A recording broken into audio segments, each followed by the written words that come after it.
Back in 2019, I was talking to a guy that I had just met through an old job. Being around him was exciting, and I loved all of the adventures we would go on. What I didn't know is that he and his best friend were selling illegal substances from his best friend's house. I never heard of this occurring, nor did they ever do this around me. Fast forward to April 6, 2019. It's around 10:30 p.m. I was 18 years old at the time, and I'm a female. I was sitting upstairs in the game room with my now ex-boyfriend when two guys with blue bandanas around their faces walked inside holding handguns. They asked, "Yo, where's the stuff?" In return, my ex just laughed and asked, "What stuff?" There was an empty shotgun sitting beside one of the two men, and one of them turned around and grabbed it, hitting my ex square in the face. Afterwards, they forced us to go downstairs and lay on our stomachs.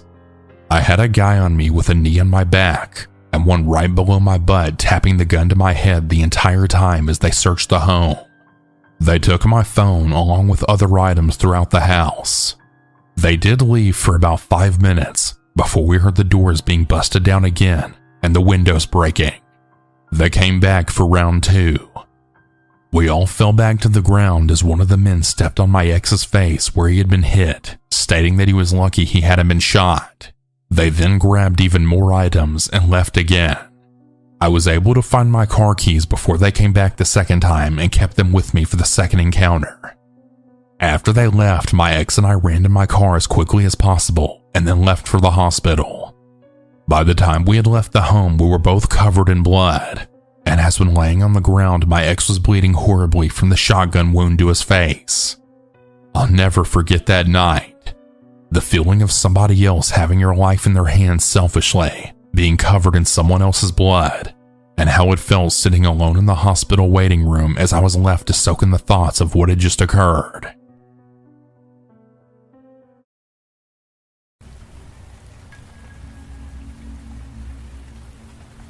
I used to use Craigslist from time to time. I've bought and sold several things on it over the years. But something crazy happened several years ago. I was selling my PS4 and decided to list it on Craigslist. This was back when the PS4 was the newest PlayStation and the 5 hadn't come out yet, so I would be able to get a decent amount of money for it. The PlayStation worked perfectly fine, and I also had some games that I was selling along with it. I took pictures and then listed them on Craigslist and hoped that somebody would buy it soon. Within a day, I got a response from somebody. A guy texted me introducing himself as Darren. He told me that he wanted to buy the PlayStation and asked when he could get it. I told him he could anytime, and I even made sure that the price was good with him, and he said yes. He asked for my address, but I said that we could meet at this local strip mall. I wanted to conduct business in a public space. Darren agreed to this, and we arranged to meet the next evening at 7 o'clock. So I packed up the PlayStation and headed out to the strip mall. It was pretty close by, and Darren arrived just minutes after me. We met in the back of the parking lot. Luckily, things were pretty quiet there that night. After meeting Darren, I showed him the PlayStation and asked him for the money. Darren told me that he didn't have the money right then, but that he would give it to me when he got paid the next week. I was angry when I heard that. I said no. If he didn't have the money, I wasn't going to give him the PS4. Darren seemed confused and upset, as if I was just going to give it to him. I told him that when he got paid, he could come and buy it then. But Darren demanded to get it now and claimed that he promised he would pay me. Of course, I was not that stupid, and I still said no. I put the PlayStation back in my car and told Darren to text me when he had the money. Darren was still trying to get me to give it to him though. I closed the door and got inside my car as Darren was still trying to talk to me. When I got inside of my car, he started knocking at my driver's window and telling me to listen to him. I just ignored him though. I told him to move, but he refused. So then I just started backing out to leave. As soon as I did this, Darren finally left my car, but only to go to his vehicle. He then got inside of his car, and I thought nothing of it. But as I was leaving and driving out of the parking lot pulling onto the road, I saw Darren's car come whipping up behind me quickly. When I got onto the road, he was right behind me. As I started driving home, I feared that he would follow me, so I took this random turn, and sure enough, Darren did as well. I could not believe that this guy was going to follow me because I wouldn't fall for what was likely his scam attempt. I made a few more random turns, which Darren did as well. He was following extremely close to me, so close that I was afraid that his car might bump mine. His driving also seemed to be a little bit erratic. I wanted to call the cops, but then I had the idea to just drive to them. I quickly got directions to the nearest police station and then drove there. Darren followed me the entire way until he realized where we were going. I went into the parking lot and he drove away. I decided to report what happened, but I don't think anything could really be done. After that, I went home. Darren texted me that night, cursing me out, and I blocked his number. I ended up selling the PlayStation to someone else a few days later. After that, though, I haven't done any buying or selling on Craigslist. I know that most of the time it works out fine, but I just don't want to take the chance and deal with any more sketchy people like Darren.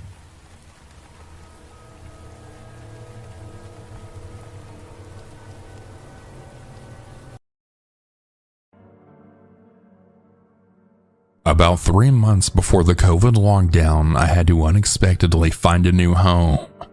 I'm a single mom of my daughter, who at the time was only 5 years old, and my nonverbal and autistic son, who was 4. Luckily, right before lockdown, a friend of a friend told me your uncle was renting out his farmhouse until he could sell it.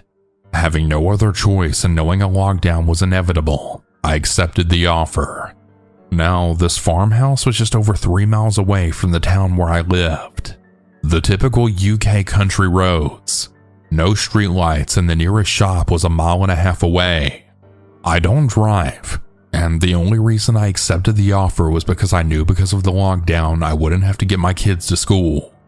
A friend took us on the day of the move, and we only had personal items to really take as the farmhouse was fully furnished. The first thing I noticed was just how secluded it was. It wasn't like a regular farmhouse. The owner had replaced the old windows with full-length ones that totally covered one side of the house and then looked out onto a beautiful meadow, like a beautiful field full of wildflowers. It was stunning. Where the flowers stopped, at a guess I'd say it was half the length of a football field. There was a small forest. Not a thick and dense forest. The trees had a person-sized distance in between each one, and with the sun shining through, it actually looked like something from a fairy tale. Apart from a very long, muddy driveway leading up to the house, the rest was surrounded by fields that seemed to go on for miles. After dragging our belongings onto the front wooden patio, my friend had to leave right away, so it was just me, Maggie, and Seth to explore our new temporary home. It had 2 floors. The living and dining room, large bathroom, and 2 bedrooms on the ground floor. Everything was either very old and farmhouse style, or very new and modern, and it didn't fit well with the old farmhouse, yet it was clean and I was grateful. An old open staircase in the corner of the living room led to one big room the size of the full ground floor, which also had the wall of full-length windows. It was big, warm, and full of light. I loved it, and I knew I was going to make it our living room area. Now, what I didn't start my story with is the reason for us moving. Just after my son's 2nd birthday, his dad passed away. It was an unexpected short battle with cancer. We weren't even together at the time and lived a 3-hour drive away. He wasn't the most law-abiding citizen, shall we say, but had a large group of very loyal friends, one which he called his brother. His name was Tommy. I'd only met him a handful of times but disliked him instantly. He had a look. I can only explain it as if a wild animal was lying in wait stalking its prey, and he never once took his eyes off me. That is, unless Seth's dad spoke to him or looked at him, then he'd quickly look away. A couple of times if we were left in the same room together even for a second, he'd instantly move a few steps closer and look me right in the eyes to make conversation. He made my skin crawl. Well, after Seth's dad died, Tommy decided to take it upon himself to look after us. And to cut a very long story short, well, it ended up with a restraining order and then a court case. All he ended up with was a slap on the wrist. After stalking, watching, and absolutely terrifying me for a year, and he didn't stop. Hence our quick, quiet move. Anyway, 2 microwave meals, 2 lots of clean bedding, and 2 bedtime stories later, both kids were snoring, and after pouring myself a long, large glass of wine, I locked up downstairs and went up to my favorite room. I'd heard on the local news that we were expecting a pretty bad thunderstorm throughout the night, and I couldn't wait to watch it with the view we had. The glow from the small electric fire and the fairy lights that I'd added around the room made it feel so cozy and safe. I pulled a big snuggle chair over to the windows along with a fluffy blanket, of course not forgetting my wine as well, and for the first time in hours picked up my phone to see 15 missed calls plus the voicemail flashing. Maggie had been using it to watch YouTube earlier and must have just turned the volume switch off. Most were from the friend who dropped us off, a couple from my mom, and then some unknown number. The first couple of voicemails were just my friend sounding frantic telling me to pick up. The third. Hi there. This is DCI Jones. We have an issue.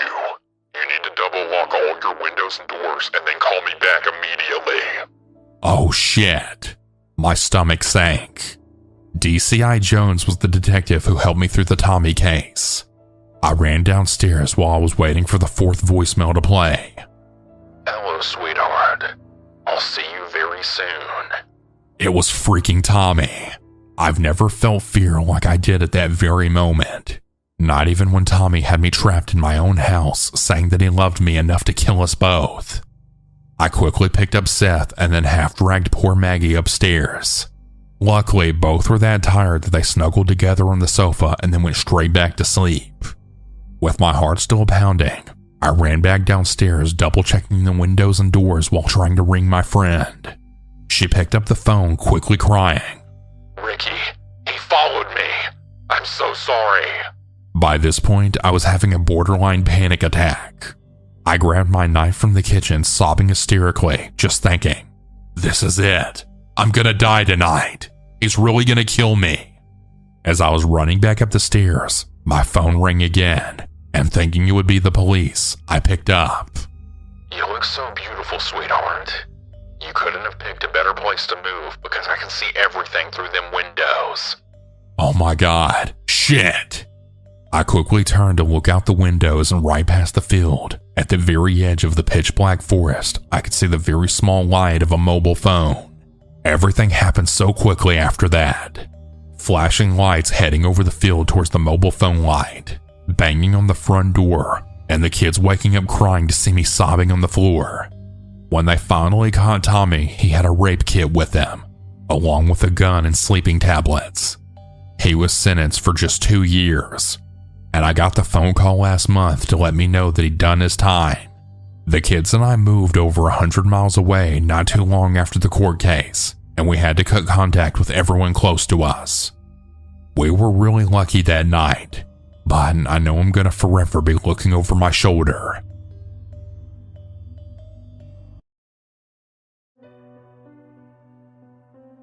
This happened back in 2017. I want to start off by saying that I'm very well off in my life, and I live in a very nice house and own lots of very expensive cars and other stuff.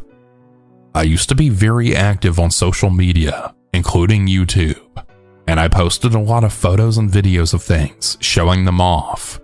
I never really bragged about anything. I'm not a snob, but I did show off a lot of my very expensive cars. One thing any YouTuber can tell you is that you tend to attract lots of different types of people. Trolls, Karens, stalkers, and some people that have really bad intentions. I'll admit, at the time, I wasn't too careful about some of the things that I posted, and that's likely what caused this to happen. At the time this happened, I lived in an older single-story house surrounded by woods on 2 sides. Anyway, it was late one evening around 11 p.m., and I was sitting in my living room watching TV.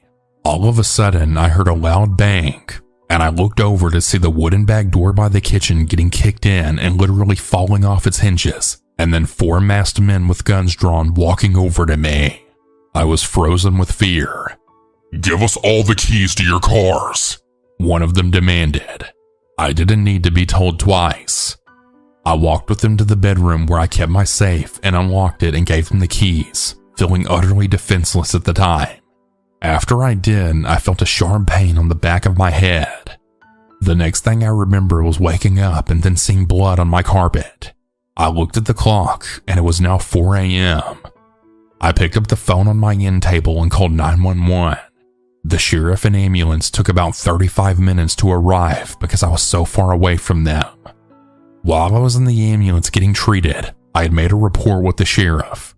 Strangely, only 2 of my cars had been taken, and they weren't even the most expensive ones. It really made no sense at all. The sheriff said that they might come back some other time, so they would have a deputy watch my house while I was in the hospital. I ended up spending a full day in the hospital with a concussion. One of the men had hit me in the back of the head with their gun, it seems. Later that week, I had a whole new security system installed on my house and a security gate put at the end of my driveway. After that, I was a lot more careful about what I posted online. And a couple of years later, I pretty much stopped using social media completely for many other various reasons. I've also since moved from that house. So for any social media influencers out there, just be careful of what you post online. Things travel like wildfire, and you never know who's watching.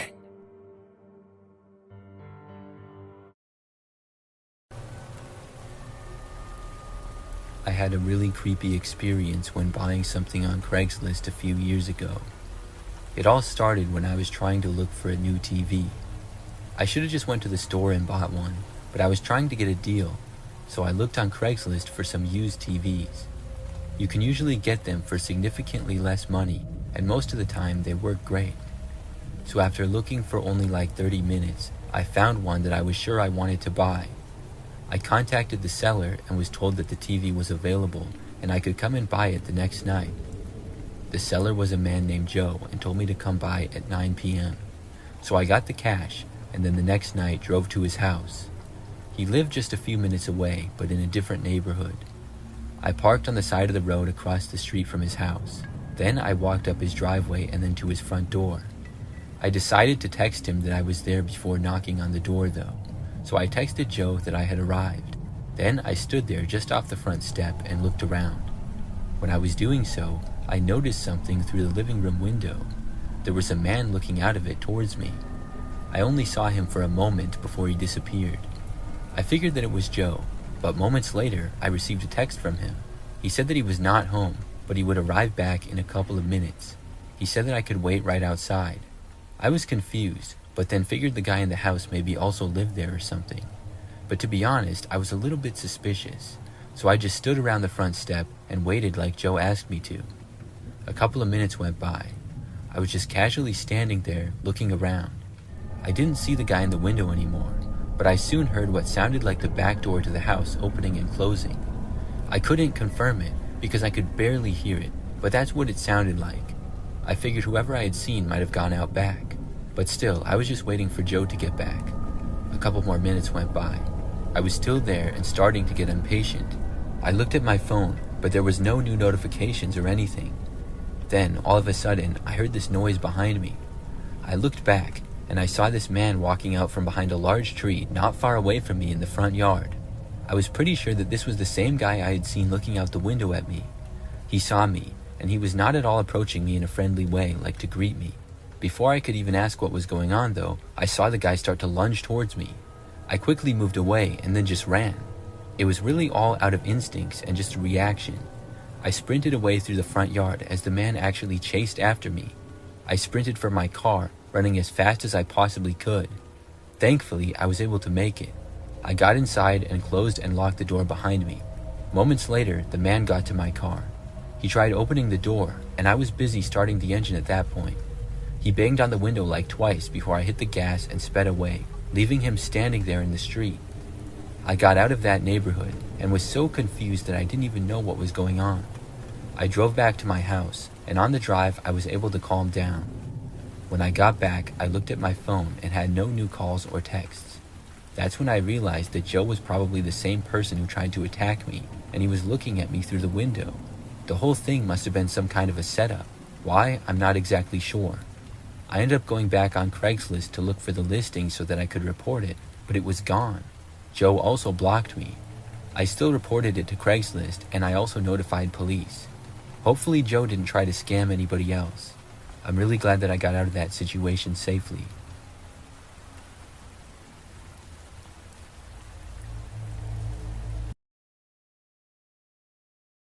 Years ago, I was 9 years old, and I was home alone with my 12-year-old brother. We were supposed to go at my aunt's house to have lunch and wait for my mother there. We always did that because we were too young to stay home alone, according to my mom. We got up at 10:30 a.m., I took a shower, and then my brother. After that, we were both in the bathroom just brushing our teeth and finishing up, when we heard someone knocking on our door. Since every time someone knocked on our door, they turned out to be a salesman or Jehovah's Witness, we kind of just waited for them to go away. After a couple of minutes, I went to see if they were still outside through the window, but no one was there. What a relief. We continued getting ready when we saw a shadow go by through the bathroom window, which was kind of like a small square made with that kind of glass that makes everything behind it really blurry. We waited and watched just in case it was a bird flying by. When a hand hit it clear as day, we got scared and we didn't know what to do.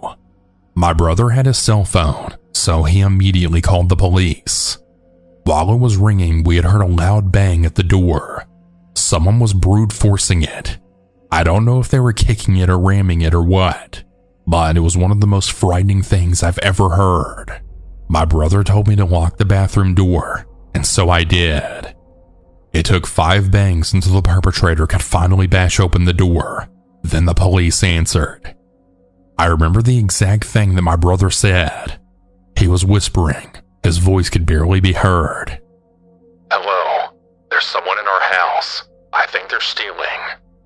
Then a pause. We're at our house. And he proceeded to give our address. Then another pause. I'm with my little brother locked in our bathroom. Please hurry.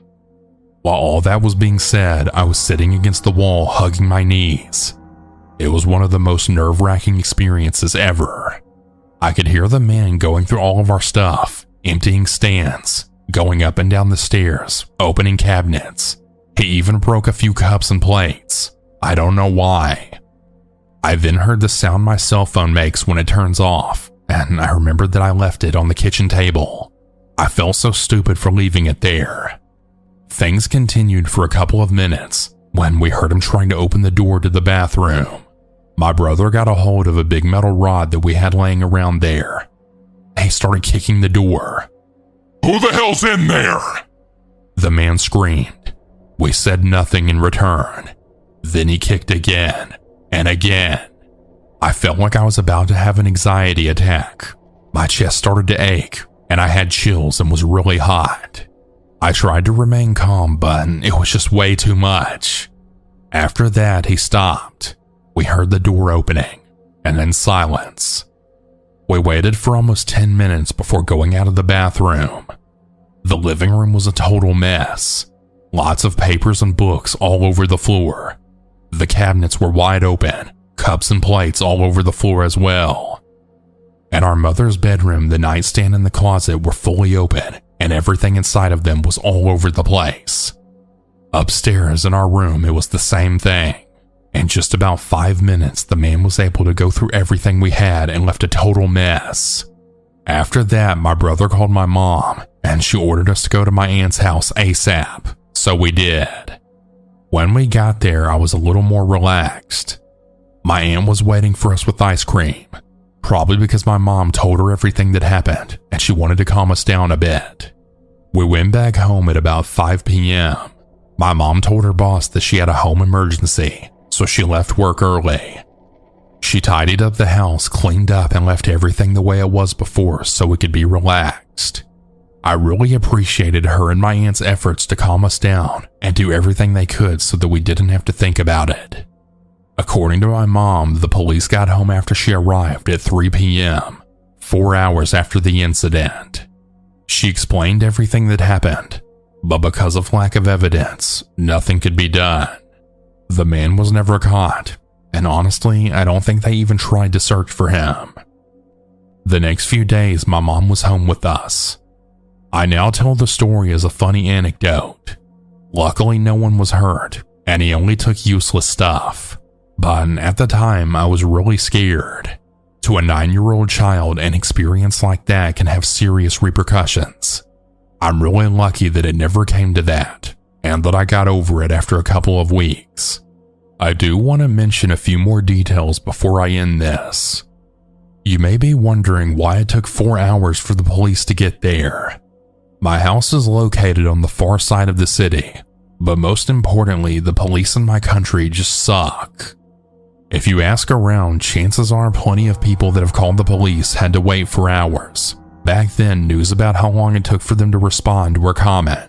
In fact, one of the reasons for the 2019 Chilean protests was the dislike for the police labor. Fortunately, things are now getting better and trust for the police, while still fragile, is improving. So yeah, that's my story.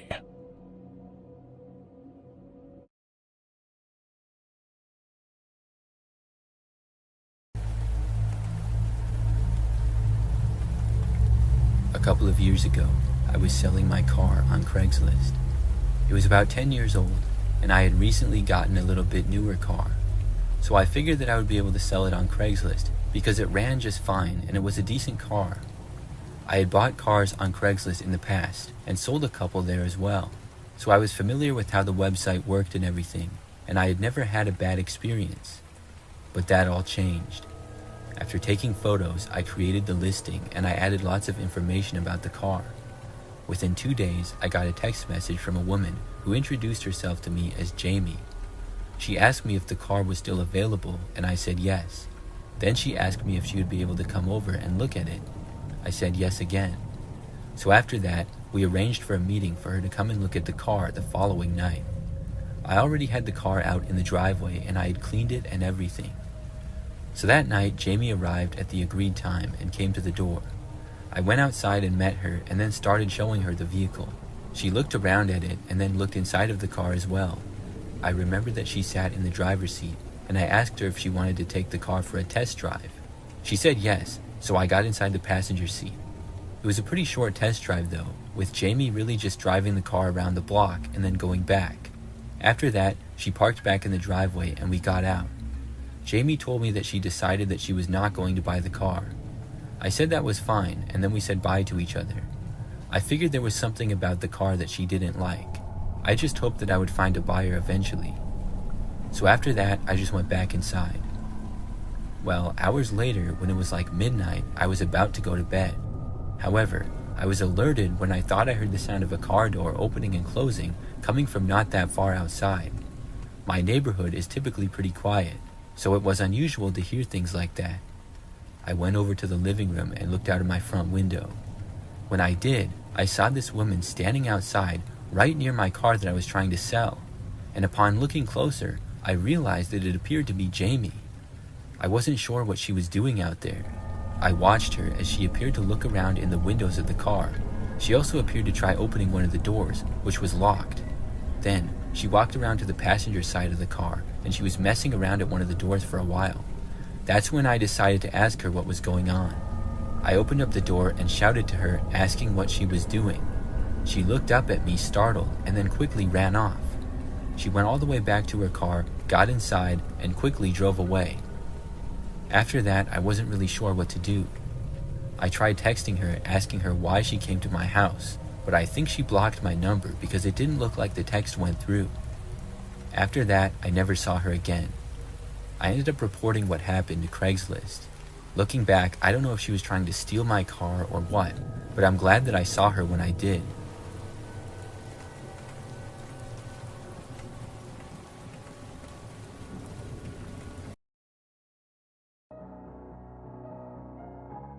The story takes place when I was 17 years old in a suburb outside of Detroit, Michigan. I'm 24 years old now. I'm a male and I was fairly thin when this story takes place. This provides some context for later. When I was a teenager, I went back and forth between my parents fairly often. Neither of my parents had much money, and they struggled to even put food on the table. At the time, I smoked weed a lot, and I really had no motivation or drive. So I did what I could to easily make money. which was to sell weed. I didn't have a car at the time, so I had to drive to my dad's house to buy, and I would walk it out to them. My dad was an alcoholic and pothead, so he either didn't notice or care what I was doing. I had a lot of regulars and repeat customers. I would sometimes get people adding me on Snapchat to buy, and usually the person referring them would ask first before giving out my information. One night I got a friend request from someone who I didn't recognize. I figured someone gave my information out and just didn't let me know. To set this scene, I'd often just play video games most of the night and then get up and run some out whenever I got a text. I'd have them pull into the driveway but not reversing in, so it would make it harder for them to drive off without paying. This night, it was just after midnight in November, so it was cold, windy, and pitch black outside. We had little to no street lights, just the scattered porch light that was left on. I got the text from the previously mentioned unknown person on Snapchat. All they messaged was, "Are you available?" I responded yes, but who is this? They told me someone referred me, and the name checked out as one of my regulars, so I asked them how much they wanted. It was a much larger quantity than usual. We agreed upon a price, and they said they were heading over. I got the text from them that they had made it. When I looked outside though, I saw no one in the driveway, even though I told them to pull into the driveway. I messaged them, "Man, I don't see you. Are you at the right address?" They immediately responded, "Yes, I'm parked in the road." I then messaged them again, "Well, can you pull into the driveway? It's way too dark to see in the street." I waited almost 10 minutes and got no response, so I made the poor decision to just go to them in the street. As I was walking out of my house, I noticed how dark the car was. It looked as if they had the engine off, which I thought was odd. As I got closer, I realized the windows were completely tinted and blacked out. The car also had a red racing stripe and the car was white. To paint a better picture, one side of the car was the road, and the other side was a patch of woods next to my dad's house. I'm approaching from the passenger side, so I'd have the car in front of me and the woods behind me. I was about 10 meters away from the car, and I noticed that the front and back passenger windows were cracked just enough to see their eyes looking at me. I could clearly see 3 eyes staring at me. They were all wide-eyed, which made me feel very uneasy. I stopped in my tracks just about 5 to 8 meters from the car, and I called out the name of the person on Snapchat. I didn't get a response. They just continued to stare at me, and I called out again. Again, no response. I wondered if they could even hear me, so I called out again louder. Still no response though. I then began to walk another step forward, when I then heard rustling behind me in the woods. I turned around and clearly saw what appeared to be a huge man creeping towards me just past the tree line. He looked like an offensive lineman. He was very huge. I looked back to the car and they were still staring at me. I started to back away and I heard loud sudden movements behind me. I did the only thing I could think to do, which was to sprint back to my house. I made it back to my house, locked the door, and then looked out the window, and they were still there. I saw the man walk out of the woods, go back to the car, and then get in the driver's side back door. They then just slowly drove off. I messaged them back on Snapchat on my phone, asking them what the hell was that. About an hour later, I then got a response. "You got very lucky. That's what happened." And then they blocked me shortly after. This may not sound that scary to some, but I've never felt so scared in my life. I had way too much anxiety to sleep for the next few nights. Them knowing my address didn't help. Anytime I left my house, I was constantly on the lookout for that car. Then a week later, I had walked out to sell to a friend/regular. As I'm walking away after making the sale, I catch that same car from that night out of the corner of my eye. I could see them parked 2 houses down. The same car with the same tinted windows and racing stripe. I then went back inside and watched it from the upstairs window. Then a few minutes later, it drove away very slowly. I never saw or heard from them again after that.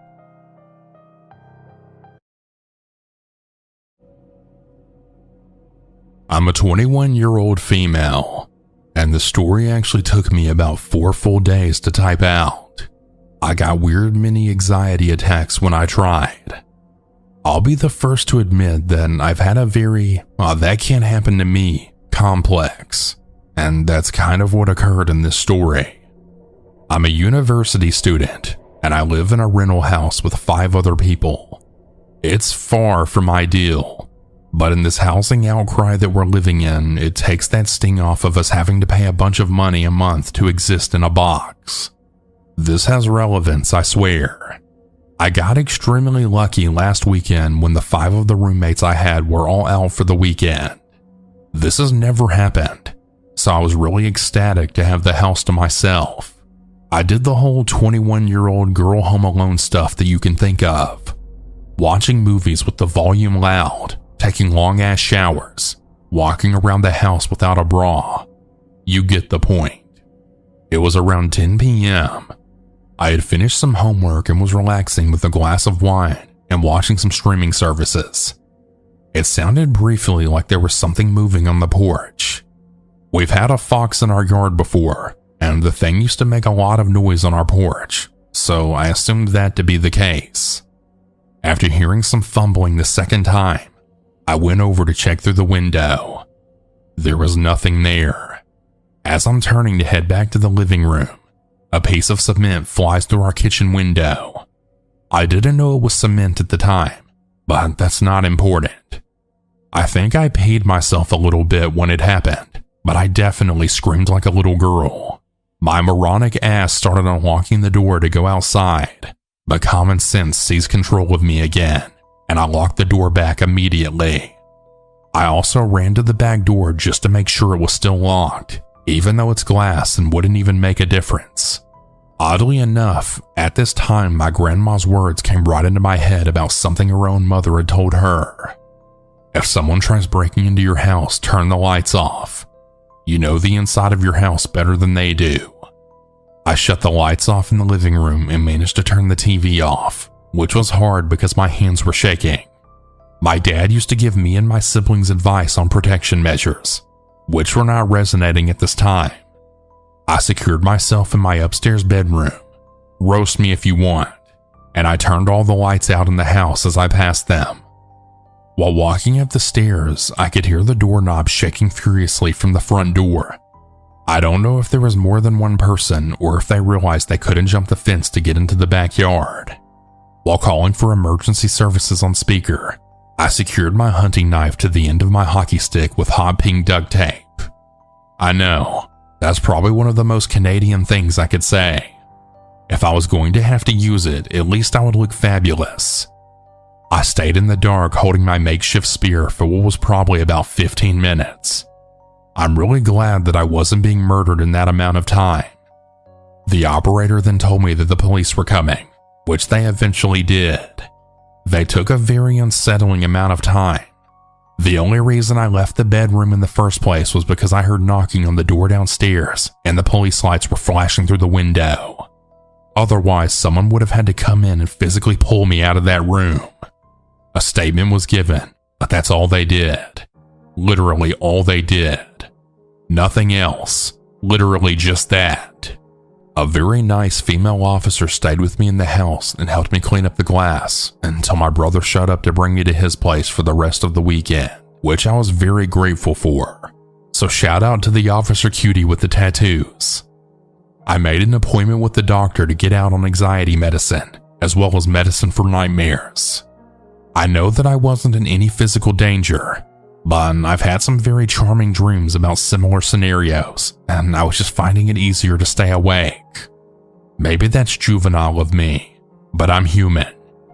Meds are working fine, and I'm back at my house with wall-to-wall people again. And honestly, I don't hate that so much anymore.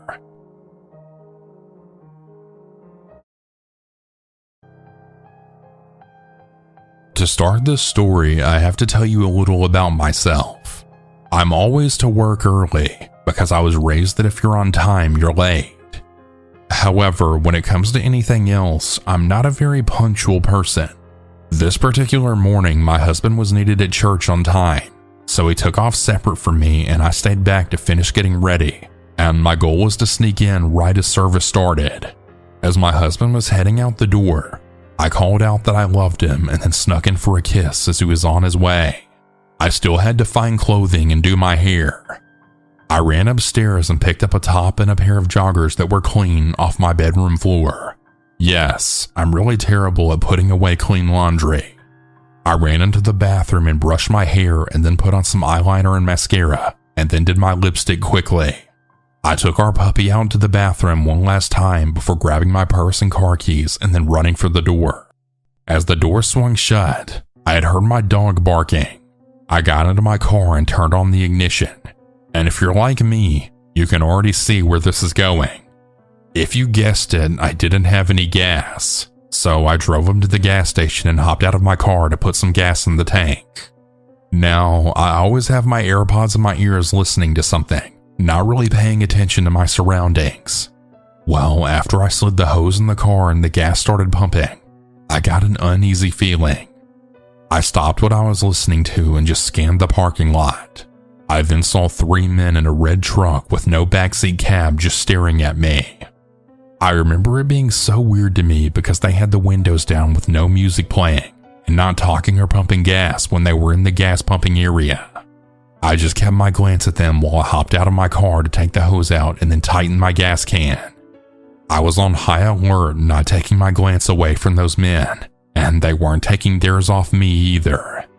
After I got back into my vehicle, I shut my door and locked it. These men did not once take their glance off me. I stayed in my car with the doors locked, not driving because I was terrified they were going to follow me. I tried to get a hold of my husband, but again, he was at church, so I knew there was a slim chance he would pick up the phone. I then sat there for 15 minutes waiting in my car. I then noticed a woman walk right out of the gas station and get into her car. I got a pit in my stomach just then as she started to drive, because so did the red truck. At the moment, I thought that I had a reason to fear those men. So she then pulled away and they went after her. I pulled out after them, and I was freaking out the whole time, in hopes that I was wrong and they would just choose to leave at the same time. Then, after about 6 minutes of driving, the woman pulled off in a mobile home park, and the red truck also turned into the mobile home park. I didn't know what to do. I was scared, but I did notice that there were lots of people outside in the mobile home park, so I didn't report it. But to this day, I'm still kicking myself for not reporting it. I'm still scared that one day I might run into them again, so I switched gas stations. I haven't heard anything on the news or seen anything on the internet to indicate those men being caught or those men doing anything else.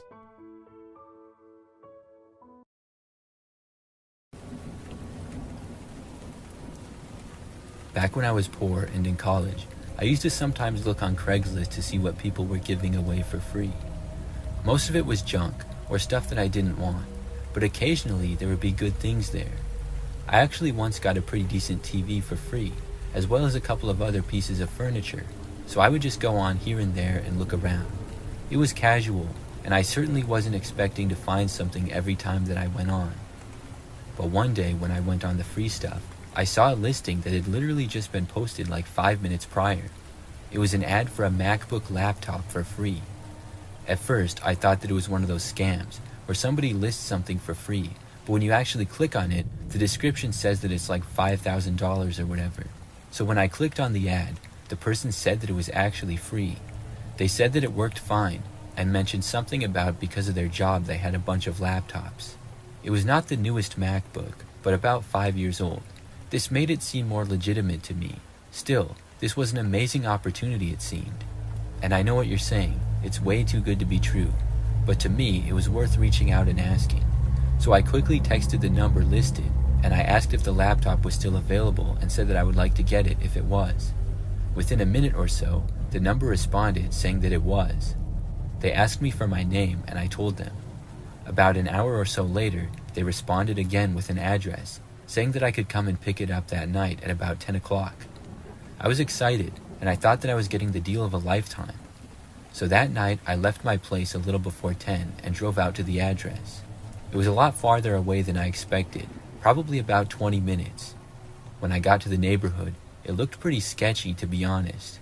Most of the houses were run down, and the yards were overgrown. I started to get a bad feeling, but I was already there, so I wasn't just going to leave. I found the address and then parked on the side of the road in front of it. I walked up to the house, which did not appear to be in great shape. I texted the owner that I was there, and then went up and knocked on the door. After a few moments, I heard somebody walking up to the door, and then it opened. There was a guy with long hair and a patchy beard who answered. He said hi and then instantly invited me to come inside. I walked in the house, which looked pretty run down.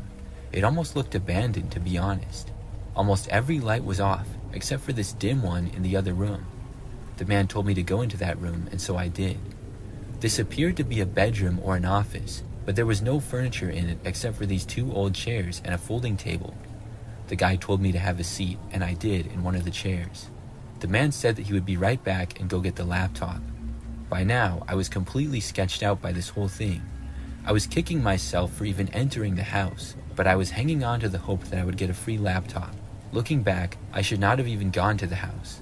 If somebody lived in a place like that, why would they be giving away a free laptop? Well, after the man left the room, I just sat there and waited. But the longer I did, the more nervous I became. Then, suddenly, the door slammed shut to the room that I was in.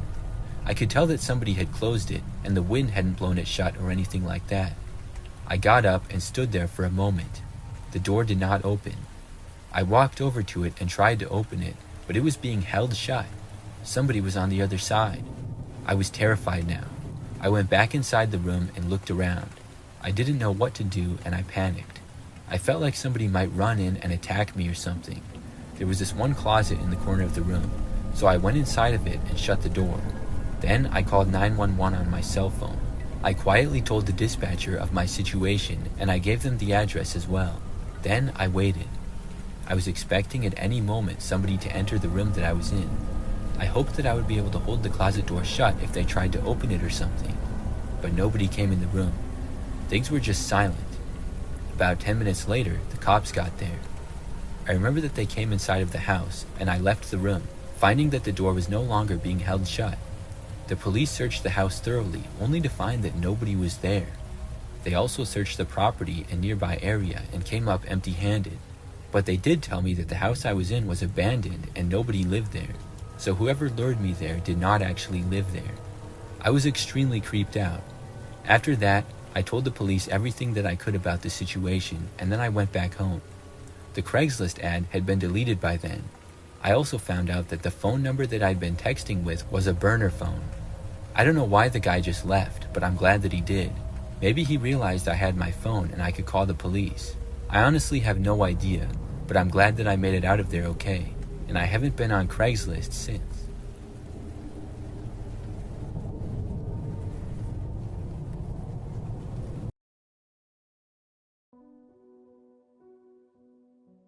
A couple of years back, I used to work as an adoption specialist through the foster care system. If you don't know what an adoption specialist is, we would help kids find their forever homes, and then we would do the adoptions for family members as well as foster parents adopting kids through the foster care system. So that being said, as an adoption specialist, sometimes my kiddos were not always in the area that I worked or lived.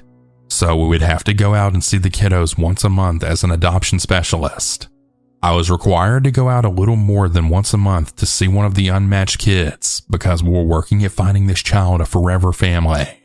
I won't say where because I don't want to give out any identifying information, but I had to drive pretty far to see this kiddo at a facility in a city that doesn't really have the greatest reputation.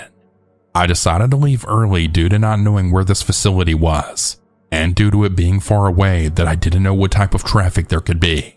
So I left early. When I got to the city, I looked down at the clock in my car and realized that I'm 2.5 hours early for my appointment with the kiddo. So I pull up my GPS and see what's around, and I see that there's a mall just about 8 minutes away from me. So I drive to the mall and then parked my car. As I'm heading inside, this man says something to me that I'm pretty or beautiful. I don't really remember. I didn't really take this as odd though at that point in time. Then as I'm walking more in the mall, I realize that this is a huge mall, and I realized that there's not a lot of people there and there's a lot of twists and turns throughout the mall. But I just decided that for whatever reason, I'm just going to go in Victoria's Secret and look at the clothing. I really like their pink brand, the sweatshirts and the leggings, so I decided to go in there. And I also had a return that I had to make in my car as well. So I go and purchase a really cute jacket from there, then made my return. Well, as I'm walking out, someone says something to me. I don't really remember what it was. I think it was just about my shoes or outfit. So I got a little uneasy because as I was walking, he was right behind me. I didn't know if he was following me or not, but I was just really nervous and scared. So as I'm walking out, he's still behind me. I then realized it was the same guy that I saw before as I was walking in the mall. He then starts to try and say something else to me as well. And when I turn around, the dude is walking behind me. Somehow, now there were also 2 other men behind him as well, so 3 in total. I then walked very fast to my car, got out on the main road as fast as possible, and just drove into the facility where I could then see the kiddo. I just went in there early and waited in the parking lot. Moral of the story is if you don't know an area well, always make sure that you have somebody to go with you before you decide to start exploring. Also, malls can be terrifying in general, especially when you're alone. There's a lot of blind spots for people who won't be able to see you, and there's a lot of places for people to hide and grab you. Please stay safe out there, everyone.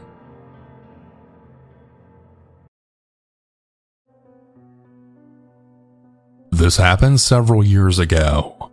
I was home alone one evening when I had heard a knock at the back door. This confused me as no one ever used that door. My husband and I lived in a 4-plex at the time, and all of the units had a back door at the top of a narrow staircase.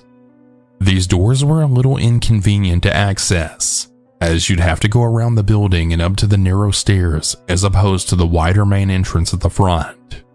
It didn't make sense to use the back entrance, and I couldn't think of anyone who would go to that door to visit. As I approached the back door, I saw 2 tall men in the window standing at the door. A chill went down my spine. I didn't feel safe opening the door, so I called out, "Hello?" One of the men tapped on the window. Yes, hello. May we come in? We're with Bresnan. At the time, my husband and I had Bresnan for cable, but we didn't have any issues with it. I replied, "We're not having any issues with Bresnan. Is there a problem?" Ma'am, the man said. can we come in? We're servicing the area, and it's really important that we look at your cable. I shook my head. We're not having any issues," I repeated. "So yeah, there's no need to stop by." Ma'am, we're visiting every resident in the area. Let us in so we can do our job, the man said. I noticed the man grab the doorknob to try and open the locked door. I slowly grabbed a knife from our knife block and held it at my chest. "We're not having any issues," I repeated, trying not to convey the shakiness of my voice. "So you don't need to be here." The 2 figures appeared to shuffle and then straighten. Ma'am, let us in. We're on a deadline and we need to do our job, the man once again said. I glanced at the clock, gauging when my husband would arrive home from work. I gripped the knife tighter. Ma'am? I saw him try the doorknob again. I closed my eyes and felt overwhelming gratitude for always locking my doors. Just then, a thought came to the forefront of my mind. "I'm sorry, I can't help you. Could I please get your names and badge numbers? I can give your supervisor a call to let them know our cable is fine." I heard another shuffle, and then one of the men replied, No need to, ma'am. We're sorry we wasted your time. With that, both of the men exited the staircase and then disappeared into the night. Shaken up, I held the knife tightly and tried to get my bearings. I remember making a mental note to call the cable company or the police, but my hands were shaking so badly I couldn't hold my phone. With the knife still grasped in my chest and the phone falling out of my other hand, I sank to the floor and cried. When my husband returned home, I told him what had happened. I was still very shaken up and had started crying again after he came home. He immediately called the Bresnan Cable Company and spoke to a representative, who then informed us that no one from their company was out on assignment in our area. The next day, we asked our neighbors if they had a visit from the company. No one had.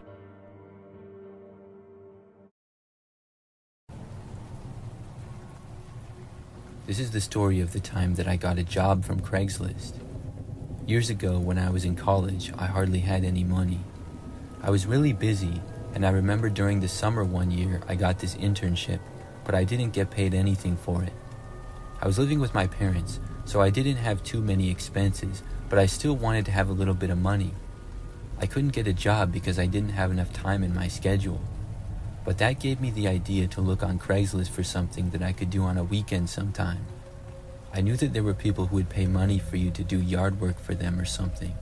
And yard work was exactly the type of thing that I was looking for. I was pretty confident in my skills, and after looking on Craigslist for a couple of days, I saw an ad that interested me. It was a man who said he needed somebody to do quite a bit of work on his property. The job would take several hours at least, but he was willing to pay good money for it. And the guy also said that there was potential that he would need work done again another time. The ad did not have a specific day, but said to contact him for more information. So I reached out, and pretty quickly I got a response. We arranged a meeting of basically a job interview at a local restaurant. The man's name was Robert, and he seemed to be a nice guy. He said that he owned several houses in the general area. Some he was fixing up to sell, and others to rent. He recently bought a house that needed a lot of yard work done to the property. He said that if I wanted, he might need me for another property in the future as well. The man asked me what day I would be available to work, and I told him. So he gave me the address of the house and said that I could have the job. When the date we agreed on several days later came, I drove to the house and got there when I was supposed to. Robert was not there, but he was at another one of his properties. He said that when I was almost done working to text him and he would come by and pay me. Then I started work. The property of the house was a little bit out there in the country. I was supposed to mow the grass, do some weeding, pick up all the tree branches and stuff in the yard, and then plant a bunch of these flowers that the guy had. The yard was pretty large in both the front and backyard, and at the end of the backyard was a large woods. I'm not sure if that was still his property or not, but I believe at least part of it was. It was definitely a lot of work, but I didn't mind it too much. About an hour in, when I was mowing the grass on the guy's riding mower, I saw something off. I was in the backyard and a good distance away from the house, but I saw what looked like a man staring at me from inside a window to the house. It really took me by surprise, because I was under the impression that the house was empty. I thought that maybe someone was renting the place or something like that. As I kept mowing, I looked over a few more times. When I got a little closer, the man suddenly moved away from the window. I didn't get a good look at him, but later on, I remember that I was mowing in the front and I saw him again. He was once more staring in my direction. When we made eye contact, he didn't move away this time. Instead, he continued to stare at me. I had to look away because it was really weird. I tried to just ignore it though. Soon I finished with the lawn and then went on to the gardening. Once more though, as I was doing this, I noticed the guy staring at me. Not too long after that time, I remember that I got a call from the owner of the house. He was just asking me how things were going and said that he would come by in a little bit. I said that it was going good, but then I decided to ask him if somebody was renting the house. The man said no, the house was currently vacant. I told him how there was a guy inside that kept staring at me. The man told me that he was going to call the police, and he was also going to come over as soon as he could. He recommended that I go to my car and wait in there until the police arrive. I took his advice, and I stopped working and went to my car. I was parked on the side of the street out front, and I kept looking to the windows but no longer saw the man.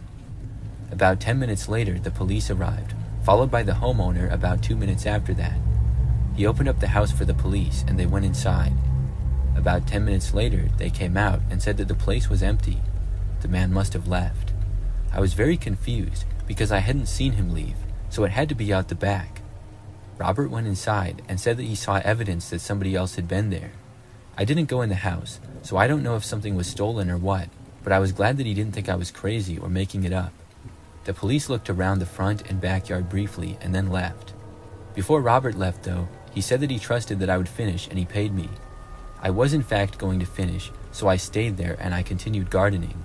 I was almost done, and it took me only like 20 or 30 more minutes to finish. When I was done, I was taking the weeds and tossing them in the woods like I was supposed to. As I approached the entrance of the woods, I saw the man again. He was standing pretty deep in the woods, partly behind a tree. I'm not sure if he knew that I saw him or not. I tried to play it off, and I calmly walked away. I was really glad that I was done with work. I quickly went to my car and then left. I called Robert and told him that the guy was back. After that, I went home. I'm not sure who that guy was or how he got into the house, but that was a really creepy experience.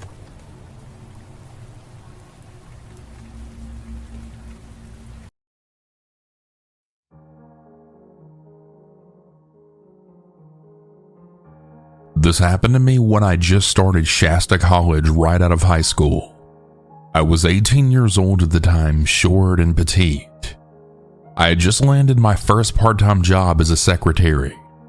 On Fridays, I really loved to go to the mall after work, especially on paydays.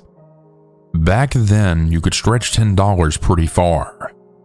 On the day of this incident, I was walking through the mall to the bus stop when this dude wearing jeans, a blue t-shirt, and a backwards cap just stepped out in front of me all of a sudden.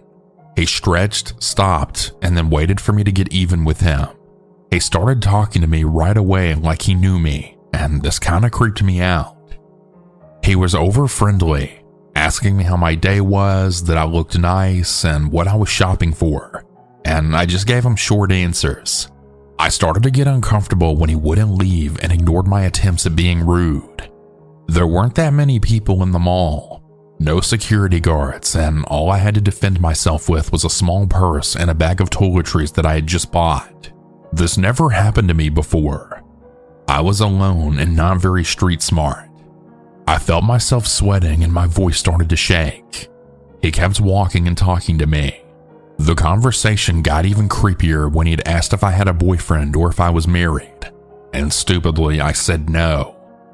Then he started making comments about my body, hair, and eyes, and how I could come work for him. He said he had a studio, which I didn't believe at all.